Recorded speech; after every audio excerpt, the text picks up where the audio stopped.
ఢిల్లీలో అసెంబ్లీ ఎన్నికల ప్రచారానికి తెరపడింది. బీజేపీ ఆప్ కాంగ్రెస్ కంబైన్ పోటాపోటీగా సాగింది. బీజేపీ తరపున మోదీ, అమిత్ షా, ఎన్డీఏ నేతలు ప్రచారం చేయగా కాంగ్రెస్ తరపున రాహుల్ గాంధీ, ప్రియాంక ఖర్గే పాల్గొన్నారు. 70 అసెంబ్లీ స్థానాలకు ఎల్లుండి పోలింగ్ జరగనుంది. ఈ నెల 8న ఢిల్లీ అసెంబ్లీ ఎన్నికల ఫలితాలు వెలువడనున్నాయి. వరుసగా 4వ విజయం సాధించి అధికారాన్ని దక్కించుకోవాలని ఆమ్ ఆద్మీ పార్టీ భావిస్తోంది.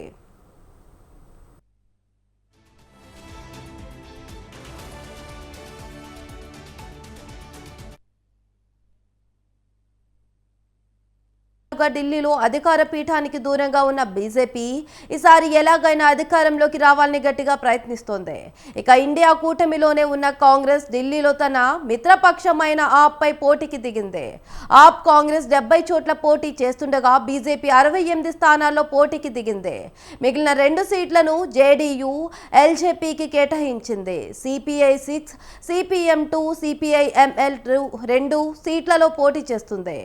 బీఎస్పీ 70, ఎన్సీపీ 30, ఏఎస్పీ 15, ఏఐఎంఐఎం 2 చోట్ల బరిలోకి దిగాయి.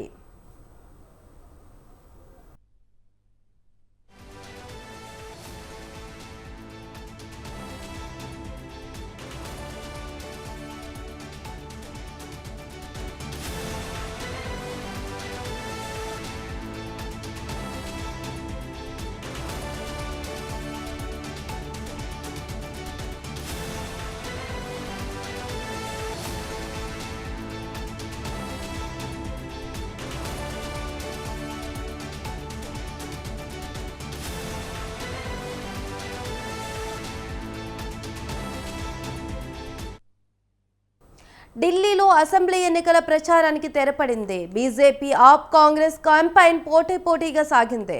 బీజేపీ తరపున మోదీ, అమిత్ షా, ఎన్డీఏ నేతలు ప్రచారం చేయగా కాంగ్రెస్ తరపున రాహుల్ గాంధీ, ప్రియాంక ఖర్గే పాల్గొన్నారు. 70 అసెంబ్లీ స్థానాలకు ఎల్లుండి పోలింగ్ జరగనుంది.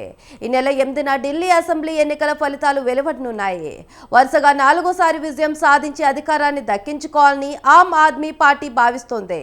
మరోవైపు 3 దశాబ్దాలుగా ఢిల్లీలో అధికార పీఠానికి దూరంగా ఉన్న బీజేపీ ఈసారి ఎలాగైనా అధికారంలోకి రావాలని గట్టిగా ప్రయత్నిస్తోంది. ఇక ఇండియా కూటమిలోనే ఉన్న కాంగ్రెస్ ఢిల్లీలో తన మిత్రపక్షమైన ఆప్ పై పోటీకి దిగింది. ఆప్ కాంగ్రెస్ 70 చోట్ల పోటీ చేస్తుండగా బీజేపీ 68 స్థానాల్లో పోటీకి దిగింది. మిగిలిన 2 సీట్లను జేడీయూ, ఎల్జేపీకి కేటాయించింది.